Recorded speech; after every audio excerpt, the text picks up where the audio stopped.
இன்னைக்கு நம்ம பார்க்கக்கூடிய பாயிண்ட் வந்து LI18 தைராய்டு பாயிண்ட். அதுபோக லங்ஸ் LU5 LU7 இந்த பாயிண்ட். இதெல்லாம் ப்ரெஷர் கொடுத்தா ஆட்டோமேட்டிக்காக நமக்கு இருக்கிற இருமல், சளி, தைராய்டு இந்த தொந்தரவுலாம் நீங்கும்.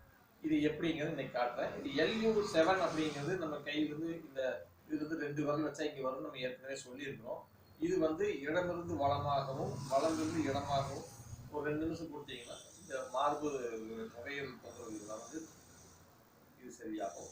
அதே மாதிரி LU5 இது முட்டிக்கு நடுவில் இருக்குது. இதையும் இப்படி செஞ்சீங்க, இடமிருந்து வளமாகவும் வளமிருந்து இடமாகவும் இது மாதிரி செஞ்சீங்கன்னா இந்த பாயிண்ட் LU5 LU7 உங்களுக்கு நுரையீரல் சம்பந்தமான பிரச்சனைகளை தீர்க்கும். மேலும் இவங்களுக்கு பாருங்க, இந்த இடம் வந்து LI18. இந்த பாயிண்ட்டை நம்ம 2 பக்கமே வலது பக்கமும் இடது பக்கமும், அதாவது இந்த பாயிண்ட் LI18, இந்த பாயிண்ட் வந்து LI18. இது வந்து தைராய்டு பாயிண்ட். இந்த இடது பக்கமும் கழுத்துக்கு இடது பக்கமும் இருக்கும், வலது பக்கம் இந்த 2 பக்கமும் இது வடமிருந்து இடமாகவும் இடமிருந்து வளமாகவும், அதாவது clockwise anticlockwise இப்படி செஞ்சீங்கன்னா உங்களுக்கு இருக்கிற தைராய்டு சம்பந்தமான சுரப்பிகளை இது தூண்டி வருவதனால அந்த குறைகள் நீங்கும். மேலும் உங்களுக்கு வறட்டு இருமல், சளி, இந்த வறட்டு இருமலாக இருந்துக்கிட்டுன்னா இந்த பாருங்க, கையில இந்த 4 நடுவில் இருக்கிற இந்த இடம், இந்த இடத்துல இப்படி செய்யணும். ப்ரெஷர் கொடுக்கும்.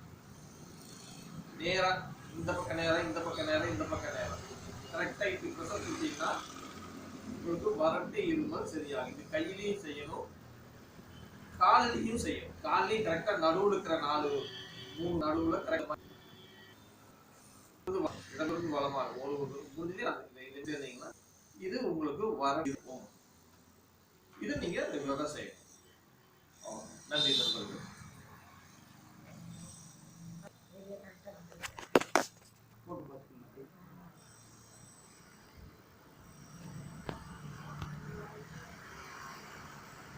நான் இப்போ பார்த்துக்கிறேங்க. இது உங்களுக்கு புரிஞ்சுதான் சரிங்க. அதாவது கையில் காலில் செய்யணுங்க.